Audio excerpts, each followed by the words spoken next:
ধরে ধরে হরে কৃষ্ণা, রাধে রাধে। মামার দোকানে এসেছি, ডাব খাচ্ছি। একটা ডাব পেট ভরে গেছে। আজকে একাদশী, একাদশীর দিনে যারা ডাব খাবে বা নিয়াপড়া নারকেল খাবে তারা প্রচুরভাবে এনার্জি পাবে। আমি গ্যারান্টি দিতে পারি একটা ডাব খেলে ম্যাক্সিমাম 12টা পর্যন্ত আপনাদের এনার্জি পেয়ে যাবেন আর কি। একাদশীতে অনেকে ভাবে যে কিছু খাবো না, শরীর খারাপ হয়ে যাবে, চোখ মুখ বসে যাবে। এটা না, আপনারা ডাব খান, দেখেন খুব মজা পাবেন। রাধে রাধে।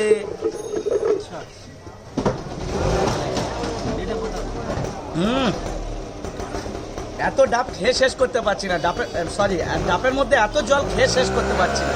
তো বন্ধুরা, প্রতি একাদশীতে একটা করে ডাবের জল খাবেন, অনেকটা এনার্জি পাবেন। আমি এখন বাজারে এসেছি, আমাদের দোকানটা খুলছি। দোকানে বাবা এইমাত্র দোকানটা খুলবে। আমি এই জল খেয়ে এক্ষুনি মন্দিরে চলে যাব। মন্দিরে প্রোগ্রাম আছে, প্রায় 100 থেকে 150 লোক ওখানে আজকে প্রসাদ পাবে।